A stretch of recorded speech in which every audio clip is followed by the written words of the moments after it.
السلام عليكم ورحمة الله وبركاته. إن الحمد لله نحمده ونستعينه ونستغفره ونعوذ بالله من شرور أنفسنا ومن سيئات أعمالنا. من يهده الله فلا مضل له ومن يضلله فلا هادي له، وأشهد أن لا إله إلا الله وحده لا شريك له، وأشهد أن محمدا صلى الله عليه وسلم عبده ورسوله. يا أيها الذين آمنوا اتقوا الله حق تقاته ولا تموتن إلا وأنتم مسلمون. يا أيها الناس اتقوا ربكم الذي خلقكم من نفس واحدة وخلق منها زوجها وبث منهما رجالا كثيرا ونساء، واتقوا الله الذي تساءلون به والأرحام إن الله كان عليكم رقيبا. يا أيها الذين آمنوا اتقوا الله وقولوا قولا سديدا يصلح لكم أعمالكم ويغفر لكم ذنوبكم، ومن يطع الله ورسوله فقد فاز فوزا عظيما.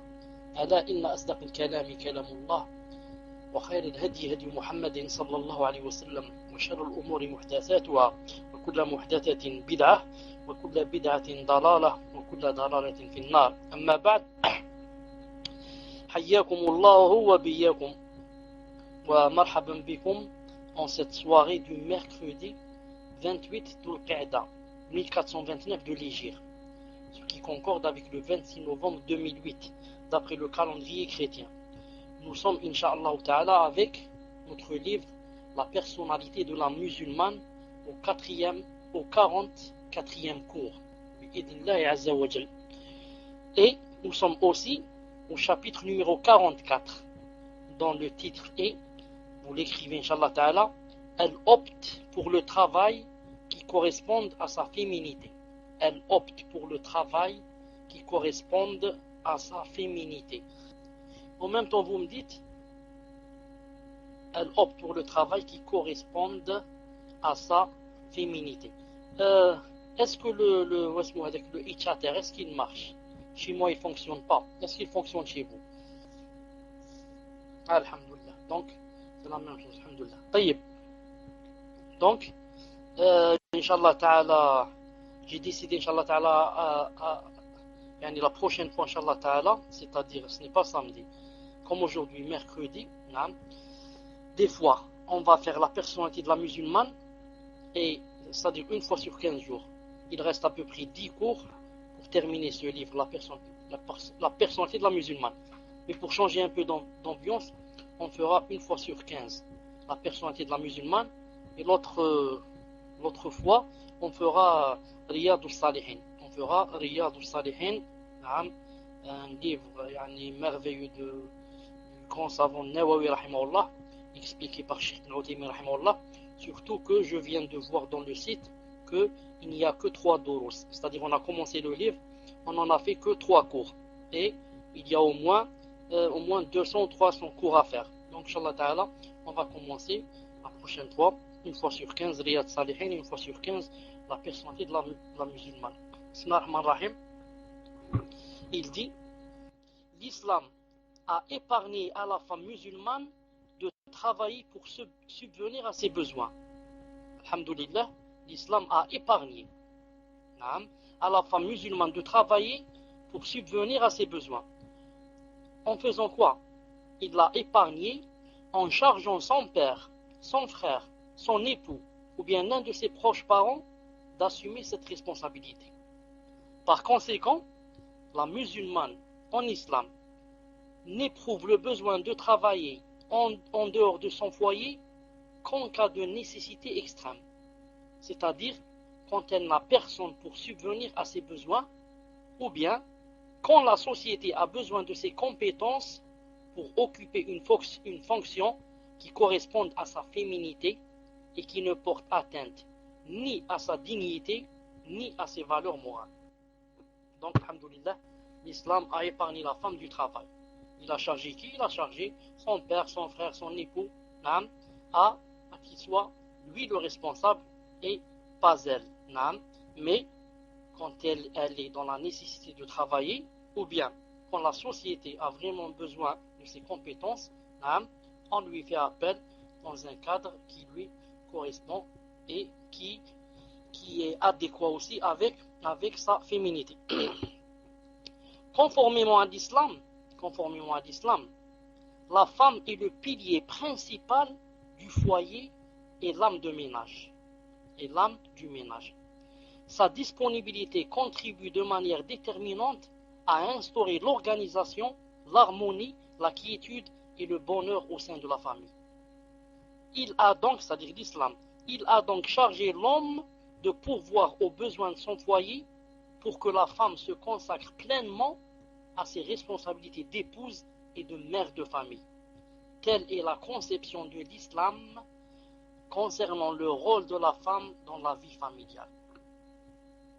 Maintenant, on va parler un peu de ça c'est la conception de l'islam. Parlons un peu de la conception occidentale et européenne et américaine. La conception occidentale concernant cette question est diamétralement opposée à celle de l'islam. En Occident, dès que la fille atteint un âge déterminé, 17 ans dans la plupart des cas, ses parents la privent de toute prise en charge. Pour subvenir à ses besoins, elle doit alors chercher du travail et faire des économies qui contribueront à la constitution de sa dot.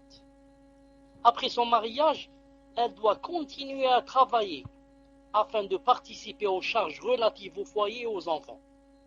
Plus tard, une fois devenue vieille, elle doit aussi travailler pour subsister, même si ses enfants sont riches. Donc vous voyez, vous remarquez que la conception occidentale, en ce qui concerne la femme, c'est vraiment, elle fait d'elle vraiment un esclave de quoi? Un esclave du matériel et de l'argent, du travail. La disparité entre la condition de la femme occidentale et celle de la femme musulmane est évidente. La première, c'est-à-dire la femme occidentale, souffre au quotidien du fardeau des tâches professionnelles et expose régulièrement sa dignité à l'humiliation, notamment quand elle atteint un certain âge.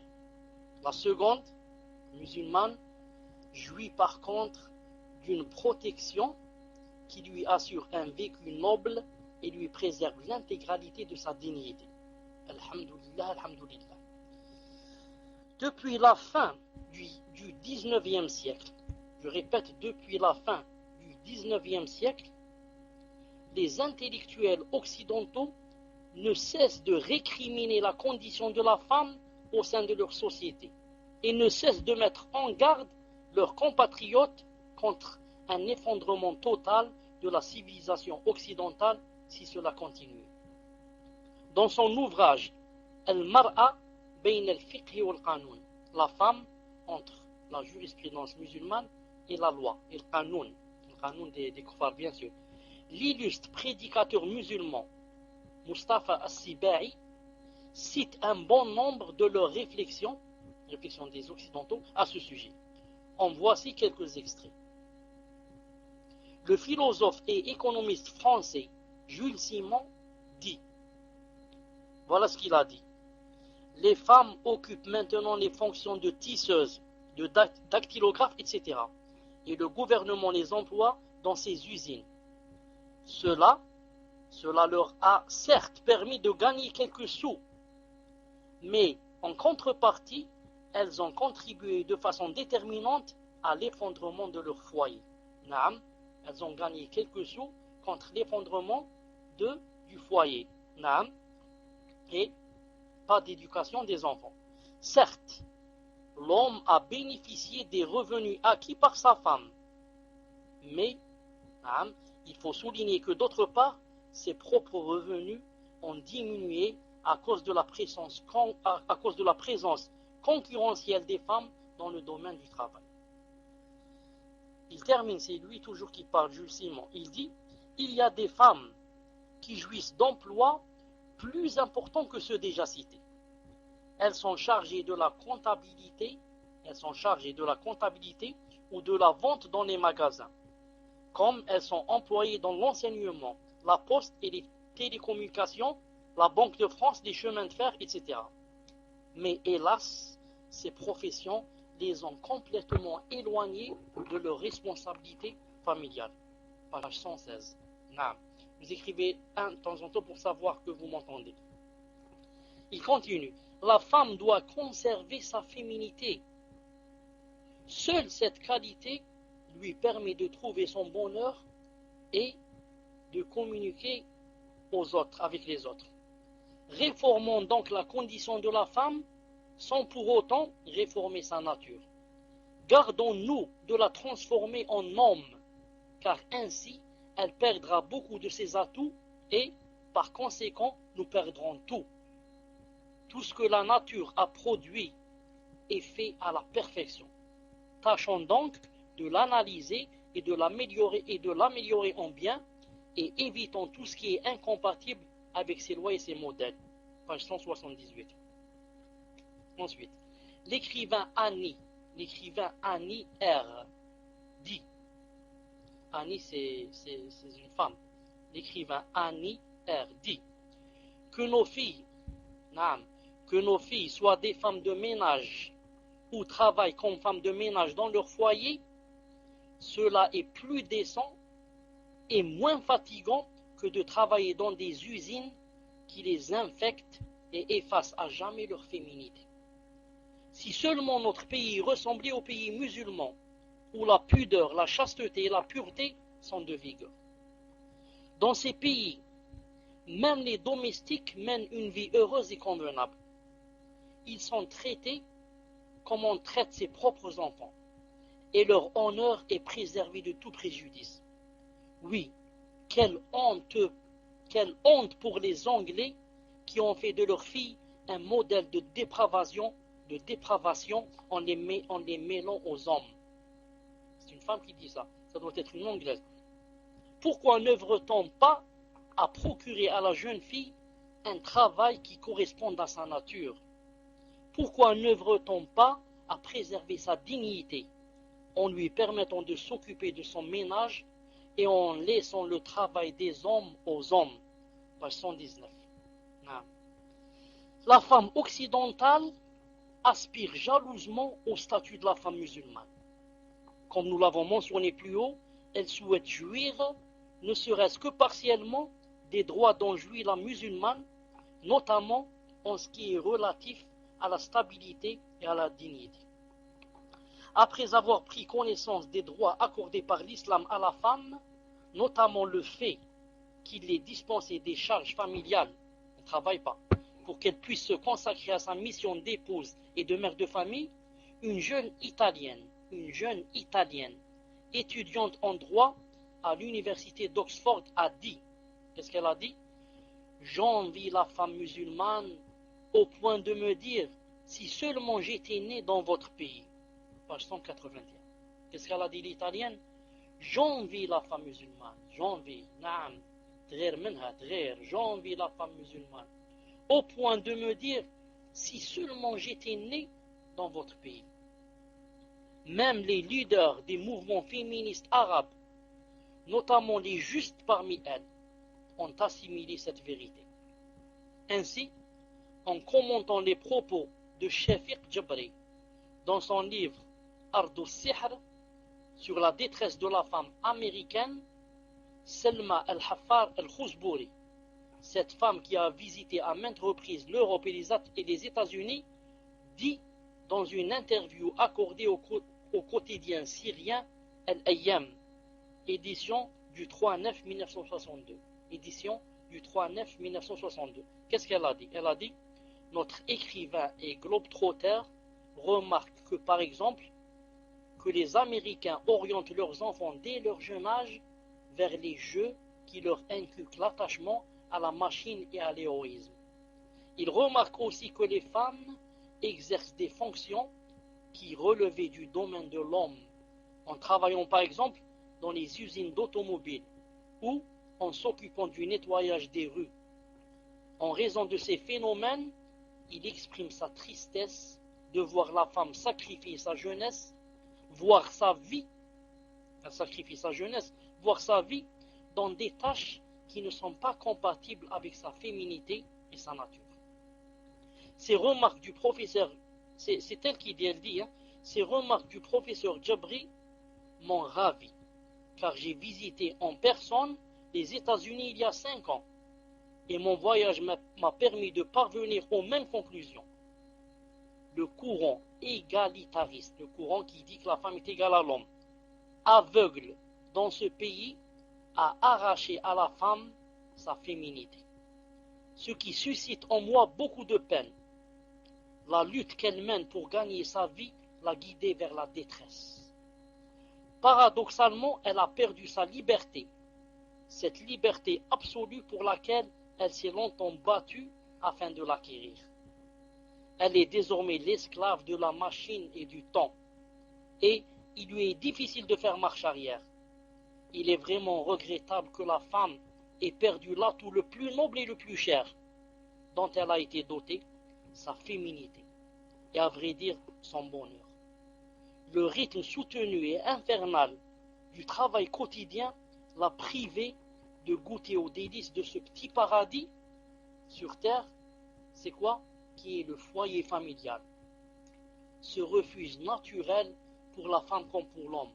Or, ce paradis ne peut exister si la femme n'assume pas son rôle de mère.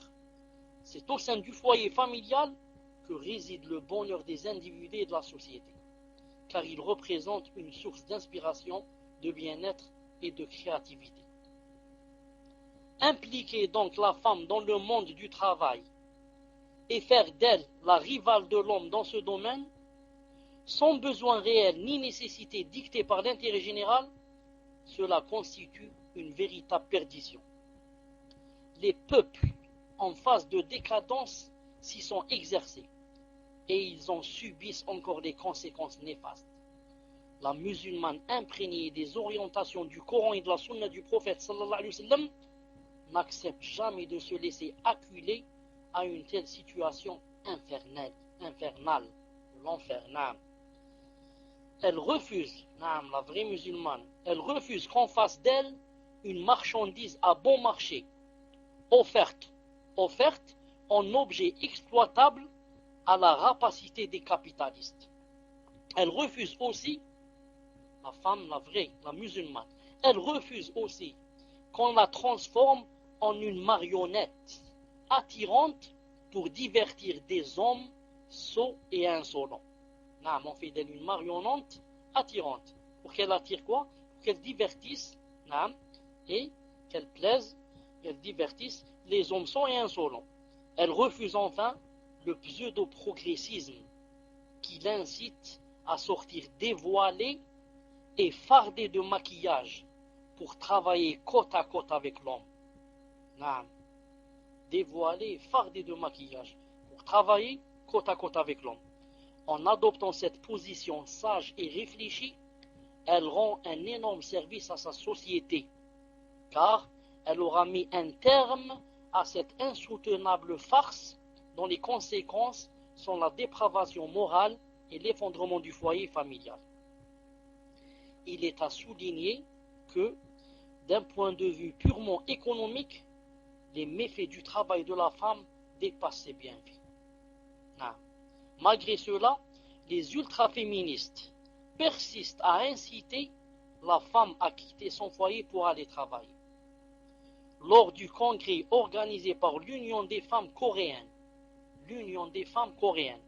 lors du congrès organisé par l'Union des femmes coréennes en 1971, le chef d'État coréen dit dans le discours qu'il prononça à cette occasion, qu'a-t-il dit? Le chef d'État, il a dit: si nous avons œuvré pour que les femmes participent aux activités sociales, ce n'est pas parce que nous avons besoin d'elles en tant que main-d'œuvre. Dans ce domaine, disons-le franchement, les charges assumées par l'État dépassent de loin ce que la femme lui fournit grâce à son travail. Pourquoi donc tenons-nous à ce que les femmes soient actives dans la société? La réponse, c'est que notre but principal est de révolutionner la condition des femmes. Nous aspirons à ce qu'elles constituent une classe ouvrière active au sein de la société. Notre parti encourage donc cette démarche, quel qu'en soit le coût financier pour l'État. Donc, en constatant la grande différence entre les lois d'Allah Azza wa Jal et les lois non islamiques, la musulmane aura certainement trouvé sa voie. Elle suivra sereinement les commandements d'Allah Azza wa Jal, sans accorder le moindre intérêt aux appels épisodiques qui tentent de l'en détourner. Allah Ta'ala dit dans le Coran, est-ce que donc le jugement de l'ignorance qu'ils cherchent, qu'est-ce qu'ils cherchent les gens? Que veulent ces femmes? Les gens en général, et ici les femmes, que veulent-elles? Naam. Est-ce que donc le jugement de l'ignorance, ils y cherchent? Qu'y a-t-il de meilleur qu'Allah en matière de jugement pour des gens qui ont une foi ferme? Coran 5:50. La sœur devrait savoir que, enfin la femme, la musulmane disons, en général devrait savoir que si Allah Ta'ala lui a ordonné de rester à la maison, entre parenthèses, sauf dans une nécessité, ce n'est pas parce que elle n'est pas égale à l'homme. Ça n'a rien à voir. C'est que Allah Azza wa Jal qui l'a créé, qui a dit dans le Coran, أَلَا يَعْلَمُ مَنْ خَلَقَ وَهُوَ اللَّطِيفُ الْخَبِيرُ. Ne sait-il pas lui qui a créé? أَلَا يَعْلَمُ مَنْ خَلَقَ. Lui qui a créé ne sait pas. Donc Allah Azza wa Jal qui a créé la femme, il l'a créé d'une façon, yani, Allah Azza wa Jal sait que celui qui lui convient le mieux, la chose qui lui convient le mieux, c'est quoi? C'est qu'elle reste à la maison et c'est qu'elle ne travaille pas. Allah Azza wa Jal, quand il a dit وَقَرْنَ فِي بُيُوتِكُنَّ, restez dans vos maisons, il sait pourquoi. Il sait ce que nous ne savons pas. Il sait que sa féminité ne lui permet pas d'être avec l'homme côte à côte avec l'homme. Comme c'est dans le courant égalitariste. Il faut que la femme soit avec l'homme côte à côte. Ils sont égaux, bien le dépassent. Certes, la femme dépasse l'homme dans certaines choses. Elle le dépasse dans beaucoup de choses. Mais si elle veut vraiment être heureuse, c'est s'occuper d'abord de son foyer, de son mari, de ses enfants. Elle a des choses que l'homme n'a pas. Elle a la tendresse que l'homme n'a pas. Elle a, subhanallah, des sentiments, beaucoup de sentiments qu'elle donnera à ses enfants. Elle a beaucoup d'affection que l'homme ne peut pas donner. Ensuite, Allah Ta'ala, c'est pas qu'il ne l'aime pas, car aller travailler, c'est pas un délit que Allah Ta'ala l'aime. Allah Ta'ala lui veut le repos. Allah Ta'ala lui veut qu'elle soit tranquille dans sa maison. Allah Ta'ala lui veut la sérénité, la quiétude, la tranquillité, pas de problème. C'est l'homme qui sort dehors, c'est l'homme qui travaille, c'est l'homme qui sue, c'est l'homme qui se bagarre avec son chef, c'est l'homme la femme elle est à la maison, mashallah, Allah Azza wa Jal veut la protéger. Mais eux, ils font tout pour la révolter, lui faisant croire que elle doit sortir, elle doit se révolter, elle doit se rebeller contre son mari. Tout ça, ce sont les kuffars, ce sont les égarés qui ne pensent qu'à l'argent, qu'à la matière. En fin de compte, ce sont eux qui veulent profiter de la femme. Ils la font sortir. Ils savent que, étant dans la maison, ils n'ont pas accès à elle. Ils n'ont pas accès à elle. Comment lui parler, comment aller loin avec elle. Tout cela, ils ne peuvent pas le faire, sauf s'ils ont contact avec elle. Le meilleur moyen, c'est de la faire sortir de la maison, comme ça dans le travail. Même son mari ne peut pas lui interdire qu'elle parle avec son chef. Quand même, il faut qu'elle parle avec son chef. Il faut que son chef lui donne des ordres. Il faut que son chef discute avec elle. Il faut que son chef s'asseye avec elle. Et comme ça, ça va où Allah Azza wa Jal n'aime pas, que Allah Azza wa Jal nous en préserve. Vous écrivez 45e mot, elle ne se comporte pas en homme. 45e mot, elle ne se comporte pas en homme. Elle ne se comporte pas en homme. Bismillah. Il ne s'y est pas à la femme de se masculiniser, comme il ne s'y est pas à l'homme de se féminiser. De par sa sagesse infinie, Allah Azza wa Jal a décidé que la personnalité de la femme se distingue de celle de l'homme, et ce, en fonction du rôle confié à chacun des deux sexes. Dans la complémentarité et chacun dans son domaine, l'homme et la femme parviennent ainsi à contribuer au progrès de la civilisation humaine. En déterminant à chacun des deux sexes sa mission dans la vie, l'islam leur facilite la vocation conforme à leur nature. D'où son interdiction catégorique de toute tentative de travestissement incompatible avec al-fitra, l'innéité. Incompatible avec al-fitra, l'innéité. Comme la façon dont Allah Ta'ala nous a créés. Le travestissement est, en effet, une pratique réprouvée par les deux sexes. La femme équilibrée n'apprécie guère l'homme efféminé, et l'homme équilibré a horreur de la femme au comportement viril. Non, toute femme qui aime qu'un homme soit efféminé, non, cette femme n'est pas équilibrée. Cette femme, elle est un peu malade. Et tout homme qui aime qu'une femme soit, penche vers, comment on dit ça, elle devient masculin, tout ça aussi, elle devient viril, cet homme aussi est malade.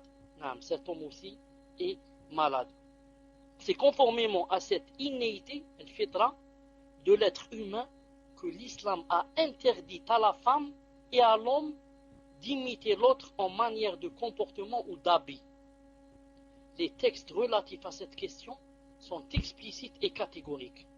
Abdullah ibn Abbas, qu'Allah Azza wa Jalla agrée, a dit: le messager d'Allah sallallahu alayhi wa sallam a maudit, hein, vous savez ce que ça veut dire, a maudit ceux des hommes qui imitent les femmes et celles des femmes qui imitent les hommes. Hadith rapporté par le Bukhari. Il a dit aussi: le messager d'Allah sallallahu alayhi wa sallam a maudit les efféminés parmi les hommes et a maudit les homas parmi les femmes. Il nous a dit également, le messager d'Allah a dit: expulsez-les de vos maisons. Expulsez-les de vos maisons.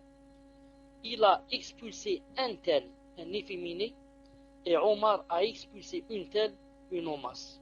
Donc celui qui dit expulsez-les de vos maisons, c'est Abdullah ibn Abbas radiyallahu ta'ala anhu. Il a dit expulsez-les de vos maisons, car le messager d'Allah a expulsé un tel, un efféminé, c'est un hadith authentique, et Omar ibn Khattab a expulsé une telle, une omas, une femme qui penchait beaucoup vers l'aspect homme. Abu Hurayra, qu'Allah Ta'ala l'agrée, a dit: le messager d'Allah sallallahu alayhi wa sallam a maudit l'homme qui porte un habit propre à la femme et a maudit la femme qui porte un costume propre à l'homme. Hadith authentique rapporté par Abu Daoud, volume, attendez, c'est écrit en chiffre romain, ça c'est 4, volume 4, page 86, et Ibn Hibban, volume 13, page 63. À l'époque où les musulmans étaient attachés aux principes de leur religion, le problème de travestissement comportemental ou vestimentaire ne constituait jamais un phénomène de société musulmane. De nos jours, par contre, et suite au rétrécissement de la religiosité au sein des sociétés musulmanes, nous assistons à des comportements scandaleux qui tentent à propager ce phénomène étrange, le travestissement. Ainsi voit-on des jeunes filles portant des pantalons moulants qui circulent, la tête dévoilée et les manches de chemise unisexes retroussées, exactement à l'image des hommes. Comme on voit aussi des jeunes hommes ramollis qui, la chaîne en or pendant sur la poitrine découverte et les cheveux longs soigneusement coiffés, se comportent de manière tellement efféminée qu'il est difficile de les distinguer des filles. De tels comportements sont étrangers aux valeurs et aux coutumes propres à la société musulmane. Ils concrétisent l'aliénation de la jeunesse devant une conquête intellectuelle provenant d'un Occident où l'hippisme, l'existentialisme, le nihilisme et la philosophie de l'absurde trouvent leur écho. Ces courants déviationnistes n'ont généré que détresse et malheur dans leur milieu d'origine. car ils traduisent une perversité contraire à la nature humaine. Si ces courants ont réussi à s'établir dans nos pays en tant que phénomène sociétal adopté par certains marginaux, c'est parce que nous nous sommes éloignés de notre religion et de nos valeurs morales. En effet, depuis la chute du califat, la société musulmane ne cesse de subir des secousses menaçant son unité et sa santé morale. Ce phénomène n'est qu'un indice parmi tant d'autres qui doivent nous inciter à être vigilants et à œuvrer pour rendre tout musulman égaré au droit chemin. Donc, quand vous venez de lire avec moi ou d'écouter, en islam, tout ce qui fait, tout geste, tout habit, toute parole qui fait que l'homme, ressembler à la femme est interdite. Et toute parole, tout habit, tout comportement qui fait ressembler la femme à l'homme est interdit. C'est pour ça que l'homme doit tout faire pour paraître viril et pour paraître un homme. Et la femme doit tout faire pour qu'elle paraisse une femme. Maintenant, des fois quand on regarde une personne, on ne sait pas si c'est un homme ou une femme. Surtout si on voit seulement le visage. On voit seulement, cela fait maintenant, je me rappelle, ça fait 7 ou 8 ans, je voyais une personne qui faisait le journal télévisé. À la télévision, une personne faisait le journal. Je n'ai pas su si c'était un homme ou une femme, parce qu'on ne voit que le visage, le cou et le visage. Je ne sais pas, j'ai demandé, il y avait mon oncle devant moi, je lui ai dit, c'est un homme ou c'est une femme? Après, je ne sais pas ce qu'il m'a dit, c'est un homme ou une femme, je ne sais pas. Subhanallah, des fois on ne sait pas si c'est un homme ou si c'est une femme. Ça, c'est interdit en islam. C'est interdit. D'où, je donne un exemple, d'où la nécessité, non seulement la nécessité, mais l'obligation. L'obligation pour l'homme qui a la possibilité d'avoir la barbe, de ne pas la raser. Il y a des hommes qui sont imberbes, n'ont pas de barbe. Ça vient de Allah Azza wa Jal. Ça vient de Allah Azza wa Jal. Il n'a pas de péché, il n'a pas de problème. C'est pas lui qui s'est façonné, c'est Allah Ta'ala qui l'a créé comme ça. Mais l'homme qui a la barbe et la rase, il a fait quoi? Il a fait une chose, une des ressemblances à la femme. Car la femme, Allah Ta'ala l'a créée sans barbe. C'est pour ça que certains savants, et beaucoup même, ont permis à la femme qui a la barbe de la raser, de ne pas la laisser. Pourquoi? Parce que, en principe, la femme est créée sans barbe. Si maintenant la barbe, à cause des hormones, etc., elle doit quoi? Elle doit se soigner et enlever cette barbe. Donc l'homme ne doit pas raser sa barbe pour montrer que c'est un homme. Et il ne doit en rien se faire ressembler à la femme, ni dans sa façon de parler, ni dans ses habits, ni dans sa démarche. Et la femme, vice versa, ne doit jamais s'habiller comme l'homme, ni marcher comme lui, ni parler comme lui, ni. Voilà, Inch'Allah Ta'ala, on arrête pour aujourd'hui ici. Et maintenant, les prochains cours, Inch'Allah Ta'ala, ils sont très intéressants. Ils vont parler de la sunna, comment la femme boit et comment elle mange. Ensuite, il y a comment elle rend visite à ses sœurs. Ensuite, il y a comment elle accueille l'invité. Ensuite, comment elle salue ses sœurs quand elle les rencontre. Ensuite, comment est-ce qu'elle va aux obsèques ou pas. Tout ce qui a rapport avec les adab et le bon comportement. Bi'idnillahi subhanahu wa ta'ala. Préparez, Inch'Allah Ta'ala, vos questions. On se rencontre bi'idna azza wa jal dans 5-10 minutes. Subhanakallahumma wa bihamdik. Ashhadu an la ilaha illa ant astaghfiruka wa atubu ilayk. Assalamu alaykum wa rahmatullahi wa barakatuh. Assalamu alaykum wa rahmatullahi wa barakatuh.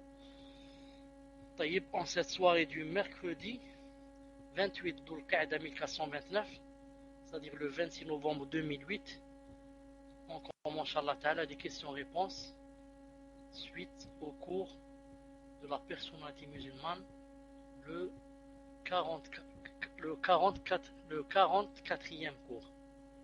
Tfaddal, Inch'Allah Ta'ala, la première question. Salam alaikum.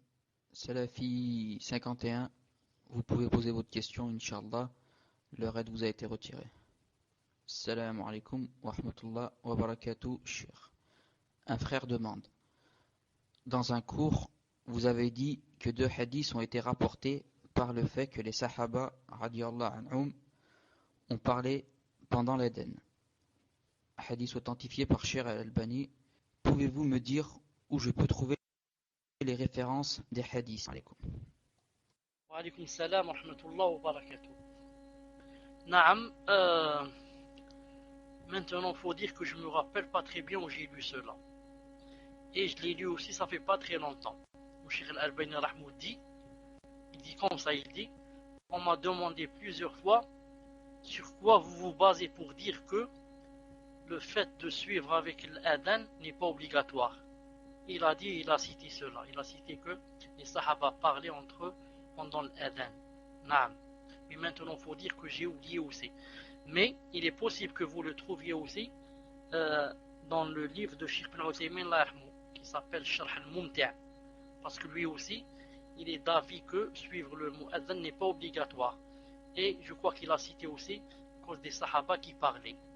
Wallahu subhanahu wa ta'ala alam. Mais je dis à ce frère, si jamais je trouve où j'ai lu ça, je le lui dirai inshallah ta'ala. Peut-être que cette semaine je le trouverai inshallah ta'ala. Tfadhal. Romaïsa, c'est à votre tour, Inch'Allah. Salam alaikum wa rahmatullah wa barakatuh, Cheikh. Comment fait-on si on fait une muqabala et qu'on se rend compte dès le début de la muqabala que c'est négatif? Doit-on rester quand même? Quel comportement adopter pour ne pas blesser le frère? Le frère voir une photo pour ne pas faire beaucoup de muqabala. Barakallahu fikum. Wa alaykum salam wa rahmatullah wa barakatuh. Je viens d'apprendre en PV que le père d'un frère très proche à nous vient de décéder. Je dis inna lillahi wa inna ilayhi raji'un. Je dis à ce frère: lillahi ma akhad wa lillahi ma a'ta, kullu shay'in 'indahu ila ajalin musamma, fasbir wahtasib, wa as'al Allah al-'ali al-qadir an yaghfira lahu wa an yaqiyahu fitnat al-qabr wa an yudkhilahu fi saha jinanih wa an yarhamahu wa an yarfa'ahu fi 'iliyyin wa an yaqiyahu 'adab jahannam wa an yudkhilahu jannatah. Naam. En ce qui concerne la sœur, je dis wa alaykum salam wa rahmatullah wa barakatuh. Quand on se rend compte, elle dit quand on se rend compte, comment fait-on si on fait une muqabala et qu'on se rend compte dès le début de la muqabala que c'est négatif? Doit-on rester quand même? Quel courant adopter pour ne pas blesser le frère? Le frère ou la sœur peuvent-ils demander à avoir une photo pour ne pas faire beaucoup de muqabala par le Naam.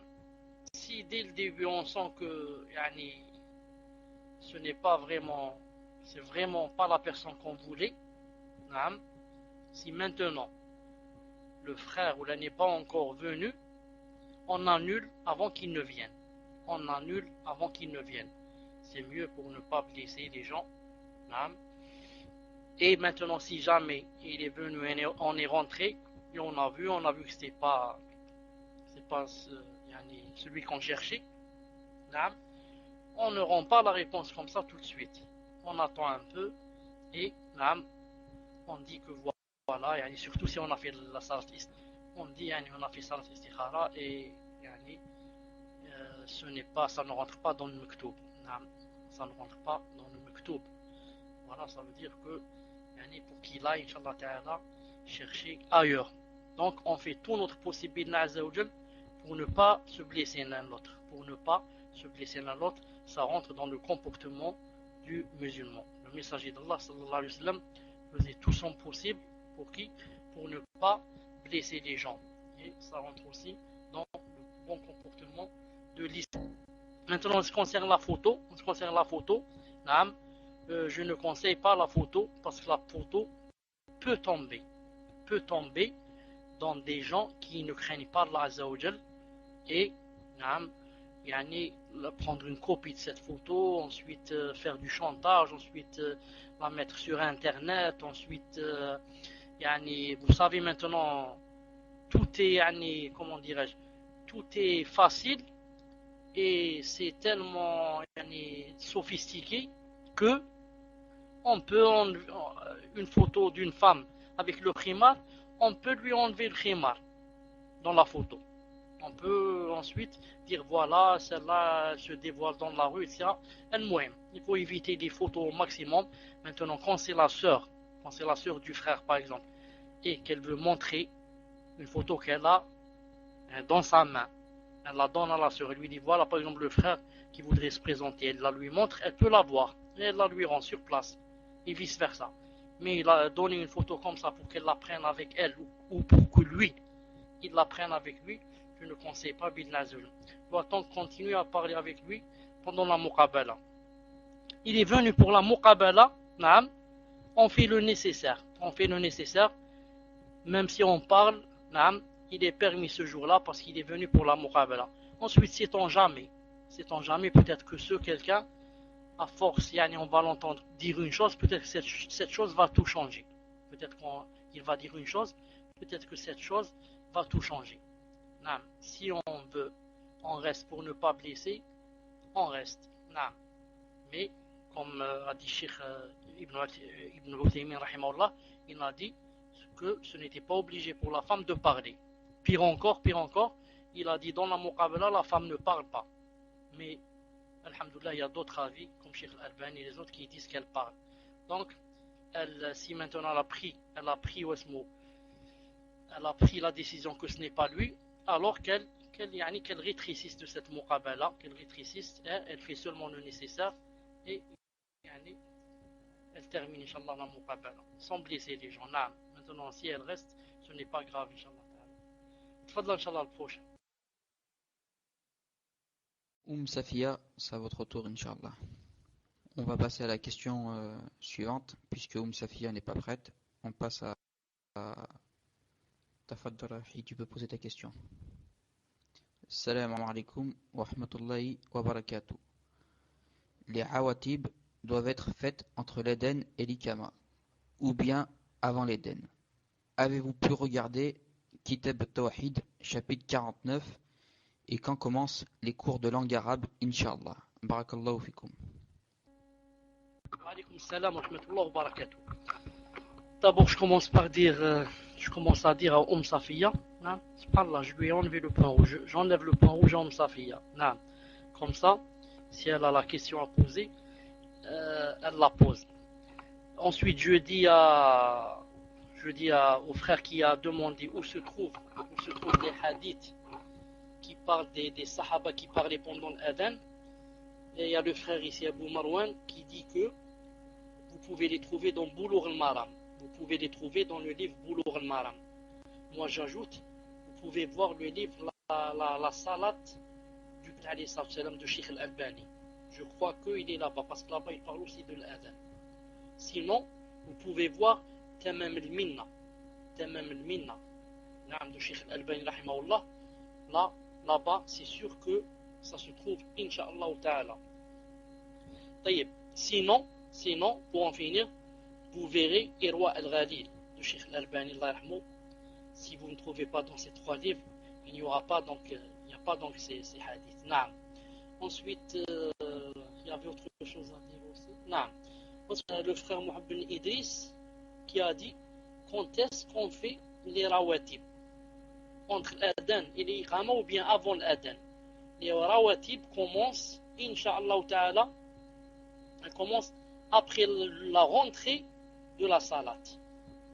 Si c'est par exemple le Dohr, c'est après Zawal.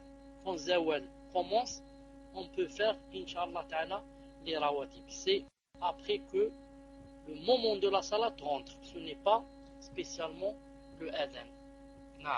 Et certains ont dit que de préférence entre l'adhan et l'iqama. Allah subhanahu wa ta'ala a'lam. Il dit premièrement. Deuxièmement, il dit aussi,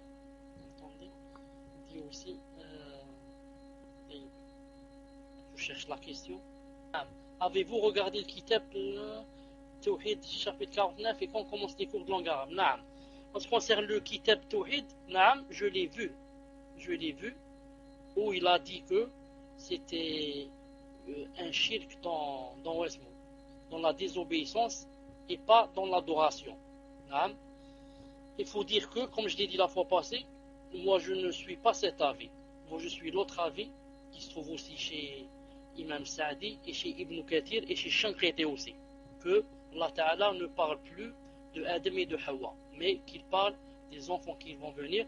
Même Shanqiti, rahimahullah, a été au point de dire qu'il parle des kuffars, des Yahoud et des chrétiens. Al-Muhim. Ensuite, ce qui un peu m'embarrasse, tout le monde sait que les messagers ne font pas de shirk. Et que Adam alayhi salam était un messager. Et que le shirk, même quand il est petit, le petit shirk, car le shirk se divise en deux, le petit et le grand. Le petit shirk, c'est un grand péché.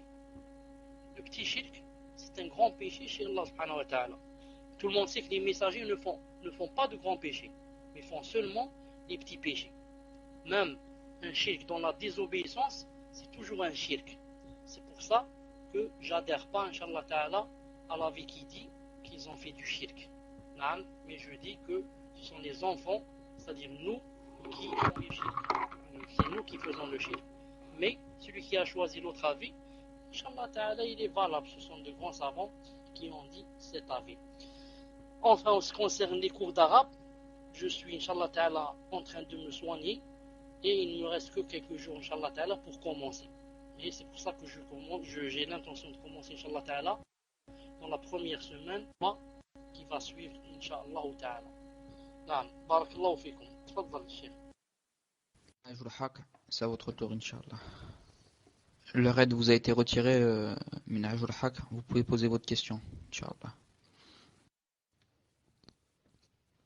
Je rappelle pour tout le monde, Inch'Allah, que quand vous avez des questions à poser, faites comme Minhaj al-Haq ou tapez numéro 1 pour nous indiquer que la question elle est bien finie.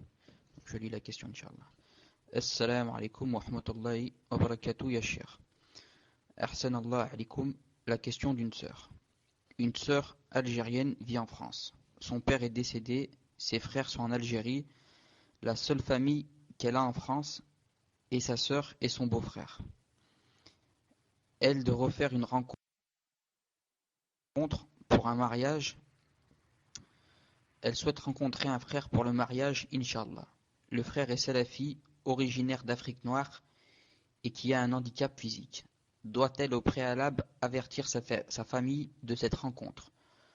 Peut-elle prendre comme tuteur son beau-frère et prévenir sa famille en Algérie par rapport à l'origine et l'handicap du prétendant, avant même de l'avoir rencontré, afin d'avoir leur accord pour cette rencontre? Qu'Allah vous garde et qu'il vous préserve, ainsi que votre famille. Amin. Wa alaykum salam wa rahmatullahi wa barakatuh. Naam, en islam, la femme ne se marie pas elle-même, mais on la marie. On la marie, pourquoi?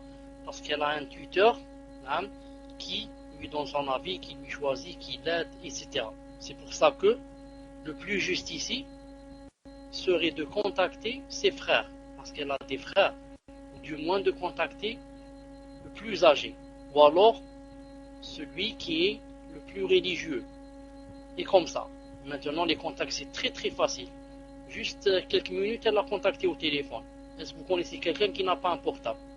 Elle lui téléphone, et lui dit voilà, voilà, voilà. S'il donne son accord, naam, il dit d'accord, naam. Alors qu'est-ce qu'elle fait alors? Elle demande à son beau-frère, par exemple, naam, de le rencontrer, de le faire venir par exemple à la maison. Naam, de le rencontrer, naam, pour faire la muqabala avec sa sœur et son beau-frère.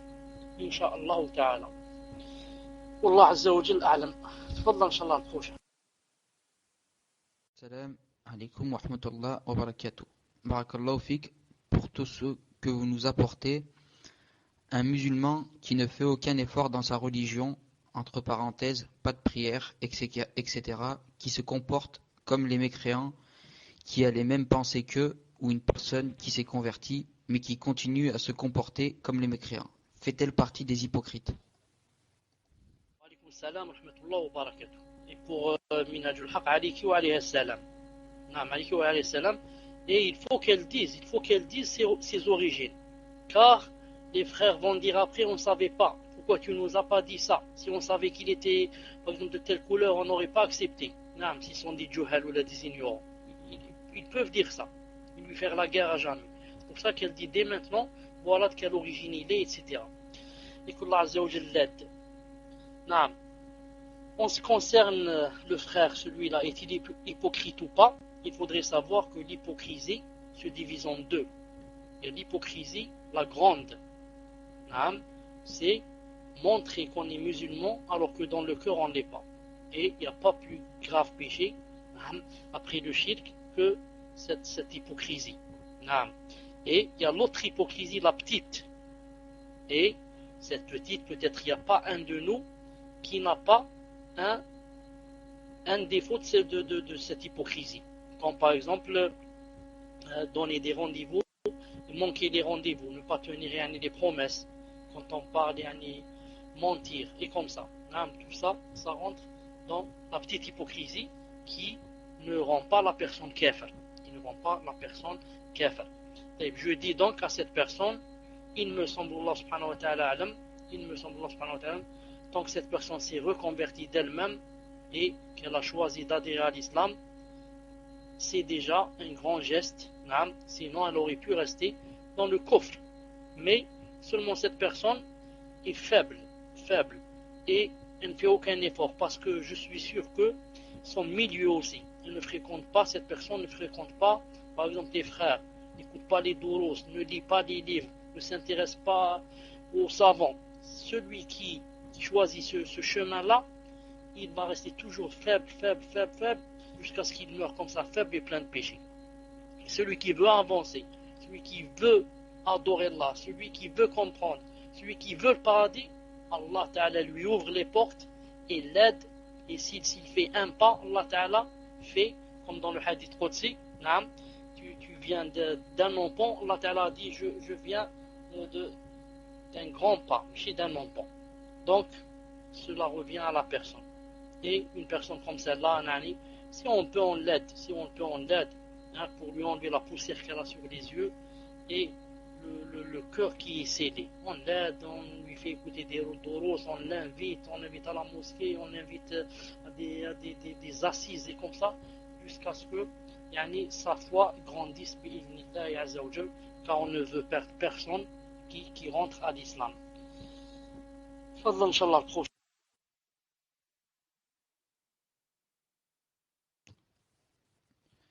Cherche. Assalamu alaikum wa rahmatullahi wa barakatuh. Shir, certains savants ont les livres éducatifs pour les enfants. Peut-on accrocher des images d'animaux dans un but éducatif? Est-il nécessaire de cacher les têtes, le cas échéant? Jazakumullah khairan. Qu'en est-il de votre numéro téléphonique? Barakallahu fikum, Shir. Wa alaykum salam wa rahmatullahi wa barakatuh. Je demande aux admins, Inch'Allah, je leur rappelle une chose. Voilà, à chaque fois que je reprends le micro, vous m'écrivez. En ce qui concerne les savants qui ont permis cette chose, etc., ceux-là même qui ont permis ne permettent pas d'accrocher comme ça des images. Ils n'autorisent pas d'accrocher des images d'animaux, même si c'est dans un but éducatif, car ça rentre dans ce qu'on appelle ta'zim. L'enfant il est jeune, il ne sait pas, il voit quelque chose comme ça d'accroché au mur, ça fait un écho dans son cœur, c'est quelque chose de très important. C'est pour ça qu'on ne doit pas accrocher au mur, mais on doit seulement leur ouvrir le livre et leur montrer. Maintenant, vous connaissez le hadith qui dit que la photo c'est la tête. Maintenant, si on enlève la tête, on veut l'accrocher pour un but éducatif, ça change tout, parce que ce n'est plus une photo, car on a enlevé la tête. Wallah Azza wa Jal a'lam. Pour mon numéro de téléphone, comme je vous ai promis, Inch'Allah Ta'ala, je vous donne le numéro. Attendez, je ne le connais pas. Attendez, voilà mon numéro, Inch'Allah Ta'ala. Ensuite, reste quoi? Reste que vous rentriez dans le site demain pour savoir quel est le jour où je reçois. car je n'ai pas encore choisi le jour à cause de je dois voir mon emploi du temps. Quel est l'après-midi, Inch'Allah Ta'ala, où je peux recevoir Bidna Azzawajal. Donc c'est celui-là, 0 213. 0 213. Ensuite 55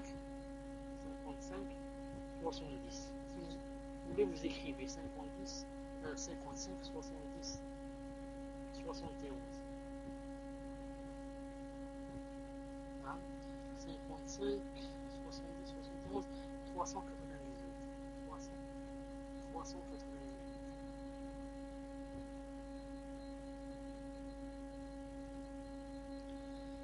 Voilà le numéro, Inch'Allah Ta'ala. Je répète, j'espère que je ne suis pas trompé. 0 213 55 70 71 398. Demain, Inch'Allah Ta'ala, dans le site, le soir, vous trouverez quel est le jour où je reçois les appels. Sinon, les autres jours, la puce ne se trouve pas sur mon portable, je l'enlève. C'est pour ça que les autres jours, ce n'est pas la peine de m'appeler parce que la puce ne se trouve pas dans le portable. Il y a un autre numéro personnel. Ensuite, les jours où vous appelez, le jour où vous appelez, quand je vais vous le donner, quand vous trouvez le numéro occupé, ça veut dire que je suis en train de parler avec d'autres. Et quand je réponds pas du tout, ça veut dire que je suis en train de faire de la salade. Jusqu'à ce que le moment des réponses se termine. Tfadal, Inch'Allah Ta'ala, le prochain. Salam alaikum, cher. C'est une question pour un frère qui est dans la room. Voilà, je suis bien et décédé 1 mois après ma reconversion à l'islam. Le travail où il travaillait, la Poste, m'a versé une importante somme d'argent pour le décès de mon père par rapport à son statut dans l'entreprise. Je voudrais savoir si cet argent est considéré comme un héritage au niveau de l'islam, car pour l'État français, ce n'en est pas un. D'après le notaire, et si ce n'en est pas le un, est-il halal? De plus, mon père avait une mutuelle. C'est une mutuelle et comme une assurance pour la santé, on paye chaque mois et si on tombe malade, la mutuelle prend en charge les soins. Cette mutuelle m'a donné une grosse somme d'argent pour le décès de mon père, puisque c'était dans le contrat que si il lui arrivait quelque chose à sa famille toucherait l'argent. Vu que je suis son seul fils, c'est moi qui ai touché cet argent. Au niveau de l'islam, ou si ce n'en est pas un, est-il halal? Si cet argent n'est pas halal, à qui puis-je le donner? Ma mère, des frères, entre parenthèses, ma mère, des frères voulant faire la hijra, des nécessiteux, etc.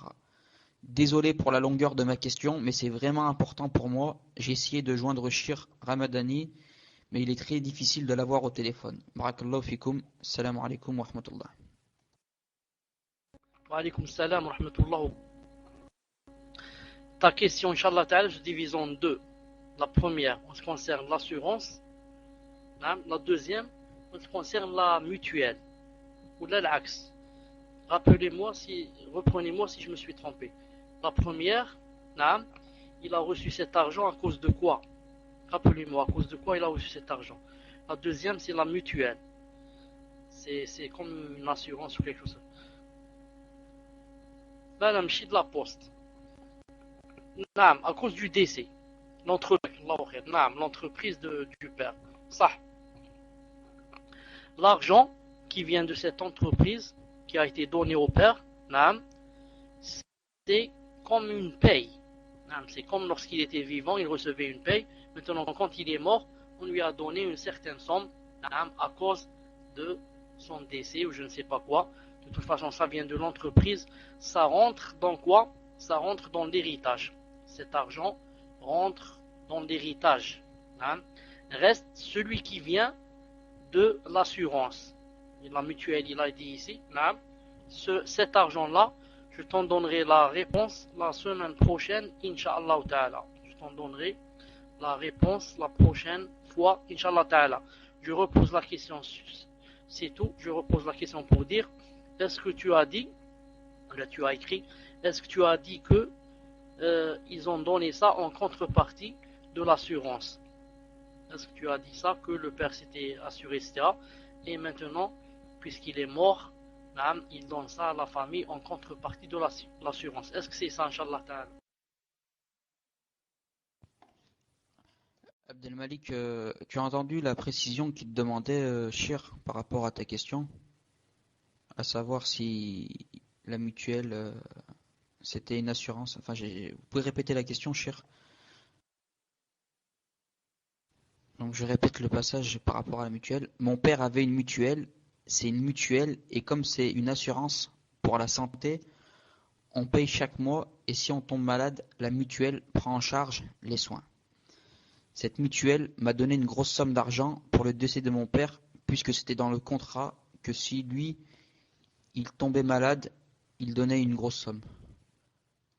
D'accord. Inch'Allah ta'ala, pour question de la mutuelle a dit, la semaine prochaine, Inch'Allah ta'ala, la réponse. Naam. C'est évident, Inch'Allah ta'ala, que ça rentre dans l'héritage. Et pour être plus sûr, Inch'Allah ta'ala, la semaine prochaine, bi'idnillahi azza wa jal, je répondrai au frère Abdel Malik 83 550 bi'idnillah azza wa jal. Naam. Quant à l'argent qu'il a eu de l'autre chose, qu'on lui a donné, que j'ai dit ça rentrait dans l'héritage, il ne peut pas s'en servir à ses propres fins à lui. Mais il peut les donner comme il a dit lui, à des nécessiteux, il peut les donner à des gens qui n'ont pas, il peut les donner à des pauvres et comme ça. Naam. Mécréant, je sais qu'il était mécréant. Naam. C'est pour ça que j'ai dit il peut pas l'hériter. Naam, tfadal.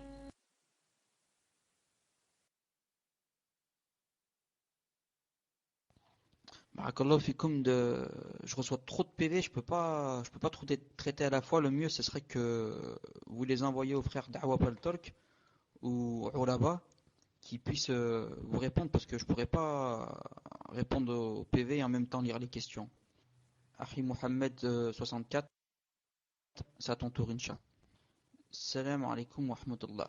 Une sœur a été invitée par ses voisines à plusieurs reprises pour des repas organisés par chacune d'elles. Et à chaque fois, à la fin de la visite, l'une d'entre elles lève ses mains, récite Surat al-Fatiha, puis Ayat al-Kursi. Et des dernières sourates du Coran, puis commence à faire des doigts comme le font certains imams après Tarawih. Et les autres femmes lèvent leurs mains aussi et disent Amin. Cependant, la sœur, par peur de commettre des innovations, ne le fait pas. La sœur demande que doit-elle faire dans ces circonstances, notamment avant de quitter une assemblée. Barakallahu fikum. Wa alaykum salam wa rahmatullah wa barakatuh. La sœur ici a bien fait de ne pas faire comme elle, de ne pas lever les mains et de dire Amin. Car tout cela, ça rentre dans l'innovation. Donc ce qu'elle doit faire, c'est de ne pas lever les mains et de ne pas dire comme ça Amin. Mais la sunna c'est, quand on termine le repas, on est invité, on fait des doigts à celui qui nous a invités. On dit par exemple Allahumma barik lahum fima razaqtahum waghfir lahum warhamhum. Ou bien on dit Allahumma at'im man at'amana wasqi man saqana. Ou bien on dit akala ta'amakum al-abrar aftara 'indakum as-sa'imun wa sallat 'alaykum al-mala'ika. Et comme ça, on leur fait des doigts. Maintenant, si jamais on dit pourquoi vous n'avez pas levé les mains avec nous, etc., on dit tout simplement moi, yani, pardon, mais je ne veux suivre que ce qu'a fait le messager d'Allah, alors que le messager d'Allah, lui-même, a été invité à plusieurs reprises à manger. Il n'a jamais levé la main après les manger, ni fait les doigts que nous sommes en train de faire, comme ça, gentiment. Non, mais s'il avait fait cette chose, j'aurais été la première à faire cette chose. Non. Et maintenant, si avant de quitter l'assemblée, ils ont beaucoup parlé, peut-être de choses futiles, etc., elle fait la dua de Subhanak Allahumma wa bihamdik, ashhadu an la ilaha illa ant, astaghfiruka wa atubu ilayk. Ou bien elle lit wal asr, innal insana lafi khusr, illa alladhina amanu wa amilu salihat, wa tawasaw bil haqq wa tawasaw bis sabr. Et elle dit salam alaykum, et on se quitte. Naam. Wallah azza wa jal a'lam. تفضل إن شاء الله suivant. Abu Selma 2, salam alaikum wa rahmatullah, pour récompense pour vos efforts, amin. Mon fils a 11 ans et il veut mener la salade de temps en temps devant moi. Et peut-il à la même devant sa mère? Aussi un frère m'a demandé en France, étant dur, est-il permis de tailler sa barbe pour des raisons professionnelles? Barakallahu fikum shir. Wa alaykum salam wa rahmatullah wa barakatuh. En ce qui concerne la question, naam, si l'on est sûr que cet enfant naam, a fait le wudu, les ablutions correctement, et on est sûr aussi que, par exemple, il n'a pas de souillure naam, des deux côtés, avant et arrière, c'est-à-dire il s'est aussi lavé, il se lave correctement de ces deux endroits, et il a fait des ablutions normalement, naam, bien sûr, il peut, Inch'Allah Ta'ala, guider sa père, sa mère et toute la famille. Car autant du messager d'Allah, sallallahu alayhi wa sallam, naam, il y avait un jeune homme de 7 ans, qui guidait les Sahaba radiyallahu ta'ala anhum. Amr ibn Salima, si je n'ai pas oublié son nom. Il avait 7 ans et il guidait les grands, et il guidait beaucoup de Sahaba radiyallahu ta'ala anhum, c'était leur imam. Si à 7 ans il peut guider des Sahaba, pourquoi à 11 ans il ne peut pas guider des gens qui ne sont pas des Sahaba, qui sont comme nous? Mais comme j'ai dit tout à l'heure, à condition qu'ils sachent faire les ablutions et qu'ils sachent lire la Fatiha et qu'ils sachent yani, comment se prosterner, etc. Qu'ils sachent bien faire la salat. Naam. Allah Azza wa Jal a'lam. En ce qui concerne la barbe, je dis avec franchise que yani, il m'est difficile de répondre comme ça. Naam. Ça peut être pris même comme une fatwa, comme ça directement, naam, qu'il peut yani, tailler sa barbe. C'est pour ça je préfère, naam, Inch'Allah Ta'ala, ça paraît simple, mais c'est difficile.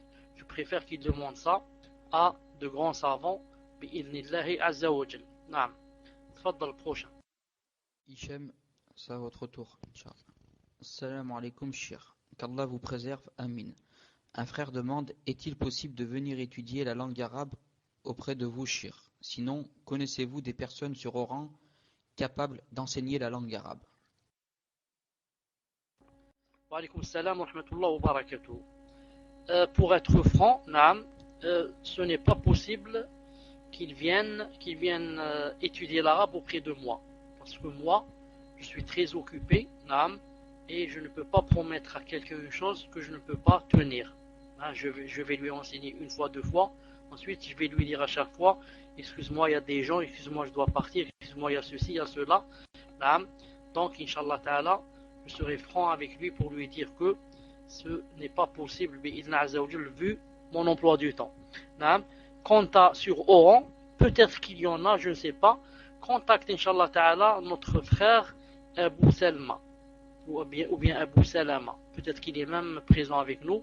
Il habite à Oran, et il doit sûrement connaître yani, mieux que moi yani, ce qui se passe là-bas, et que Allah Azza wa Jal te facilite. Quand une personne veut une chose et que c'est pour Allah qu'elle le veut, Allah Azza wa Jal lui facilite. Naam. C'est lui qui a promis ça. Fadlan. Salam alaikum. Un frère voudrait savoir, j'habite dans un pays de mécréants, si je ne fais pas la hijra, mon enfant devra aller à l'école.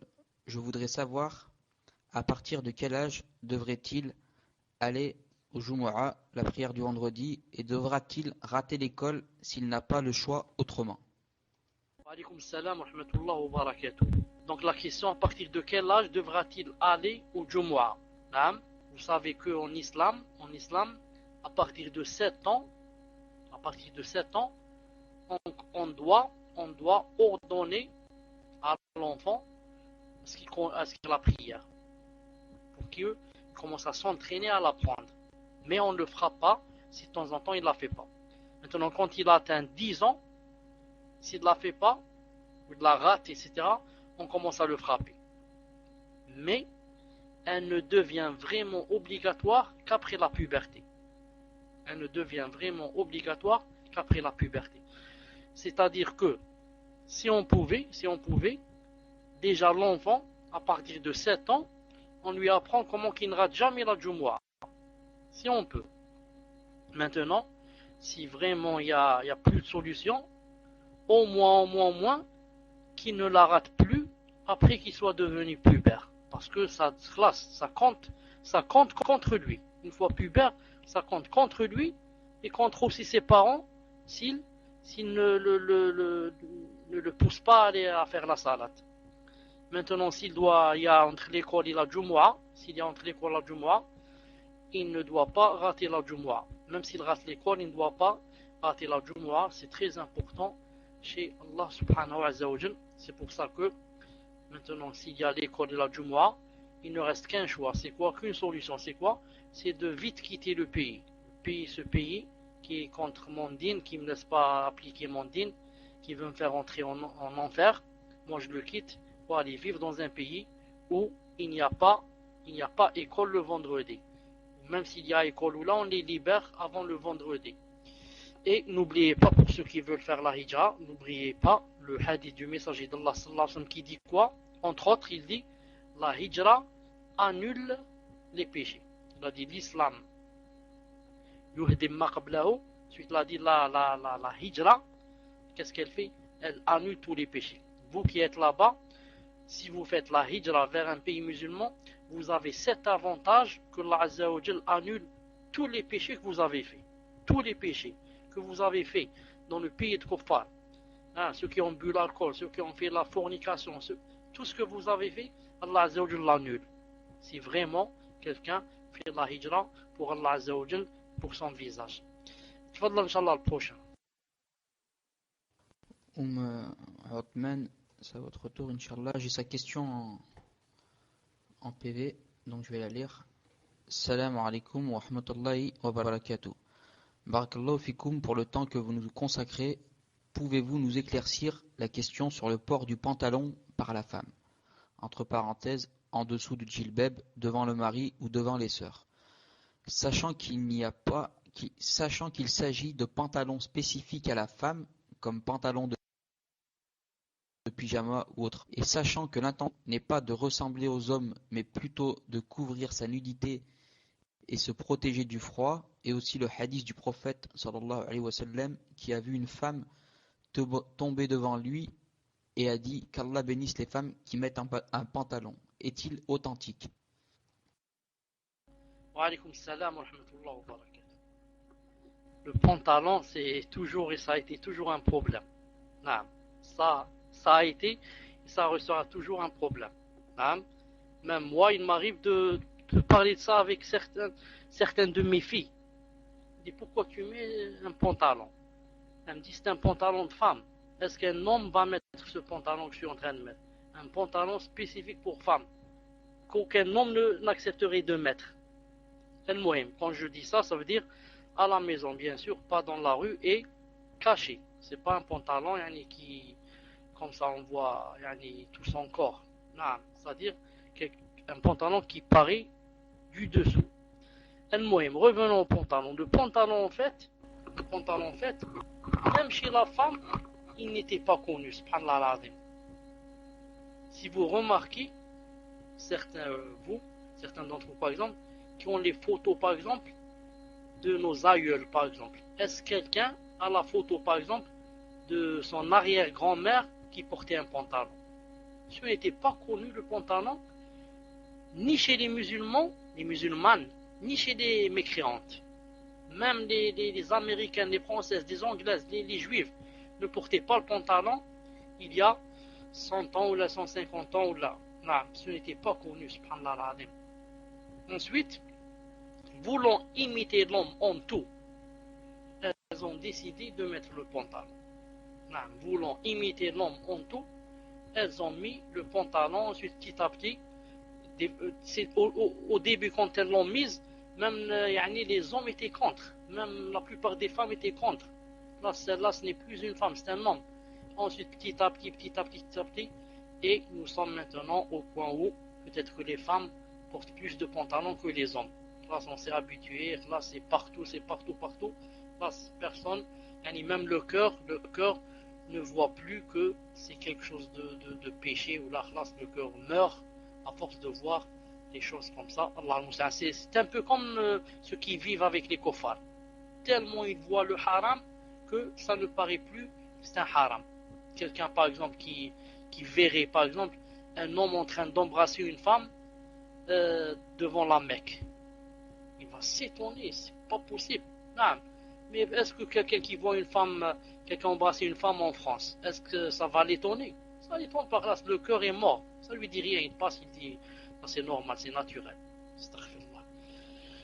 Revenons au pantalon, je dis, non, certains savants, certains, ont permis le port du pantalon avec 3 conditions. La première, que ce soit un pantalon spécifique pour femmes, pas pour hommes, spécifique pour femmes. D'ailleurs, je vois certains pantalons qui sont vraiment faits pour femmes. D'ailleurs, très larges, naam, et à fleurs et comme ça, qu'aucun homme ne mettrait. La deuxième condition, que ce n'est pas avec l'intention de ressembler à l'homme. La troisième condition, naam, qu'il soit caché. Ce n'est pas un pantalon qui la moule comme ça et elle marche comme ça devant des sœurs ou là devant ses frères ou là. Jamais. Qu'il soit caché, qu'elle le mette, par exemple, à cause du froid. Il fait tellement froid qu'elle le met, par exemple, au-dessous du djilbab. Et on ne voit rien de lui. Si jamais on voit juste vraiment, le plus bas du pantalon. Mais pas comme font certaines sœurs, qui mettent une liquette ou là, je ne sais pas comment ça s'appelle, jusqu'au genou. Ensuite, le pantalon là, très visible, cela est interdit. Il faut, si elle le met avec les conditions que je viens de citer, et qu'il soit caché, bi'idhnillahi subhanahu wa ta'ala. Ça, pour ceux qui l'ont permis. Wallah azza wa jal a'lam. Tfaddal. Firouz Ad-Dilmi, c'est à votre tour, Inch'Allah.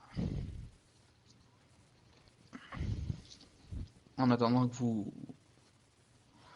on voit pas le début de votre question apparaître. Ok, Inch'Allah, je vous laisse le micro.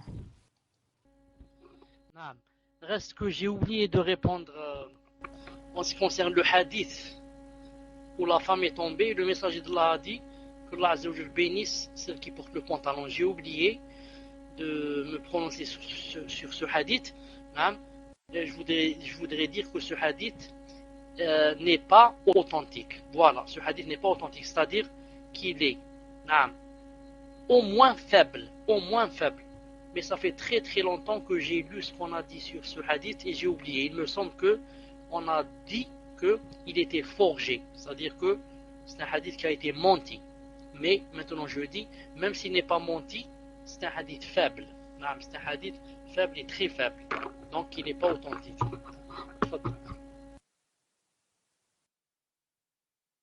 Chir, en attendant la question, Inch'Allah, j'aimerais vous poser une question, moi, par rapport à un problème qu'on rencontre beaucoup dans la room, c'est le problème des frères qui envoient des PV aux sœurs en disant qu'ils ne font que demander le numéro du tuteur et que cela était permis et qu'on n'avait pas le droit de les réprimander pour cela. Parce qu'apparemment, ils disent qu'il y a des savants qui ont autorisé de demander le numéro des sœurs sans demander autre chose et d'appeler directement le tuteur. Donc j'aimerais avoir votre avis sur la question, cher Inch'Allah.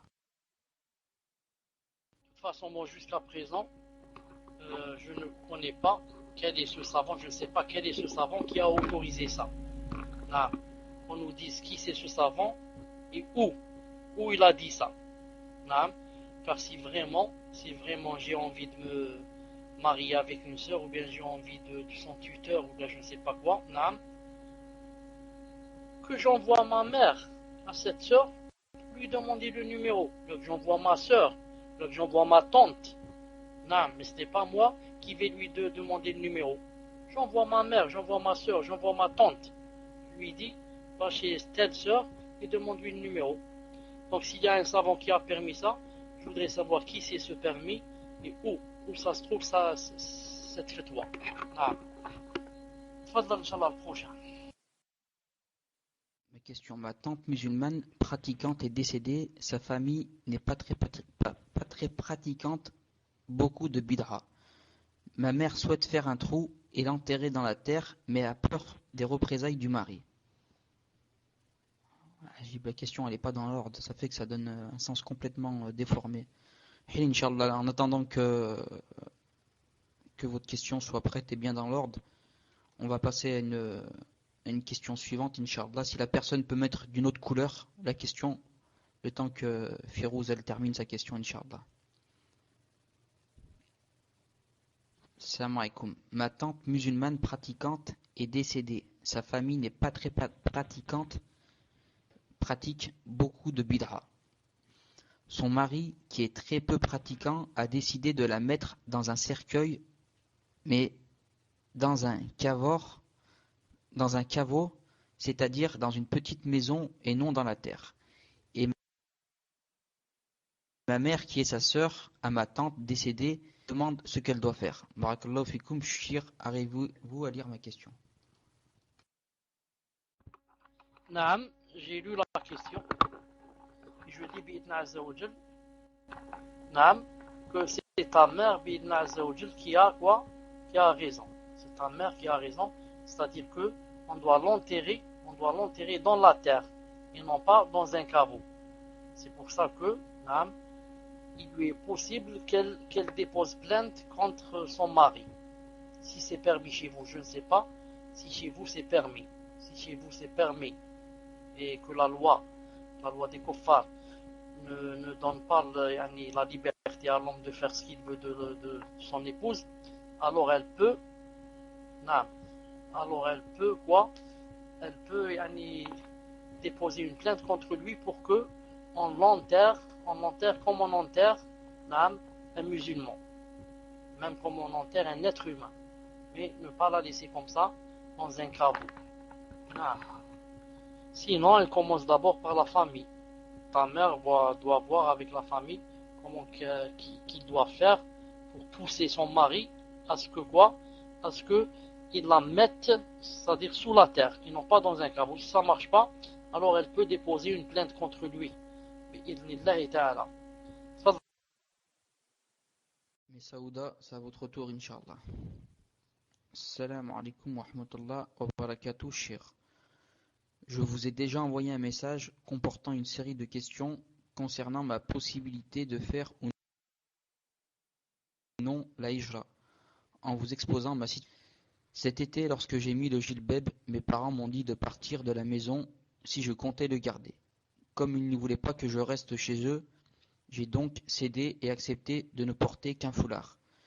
J'ai donc décidé de faire la hijra, Inch'Allah. Barakallahu fikum, shir, qu'Allah vous récompense.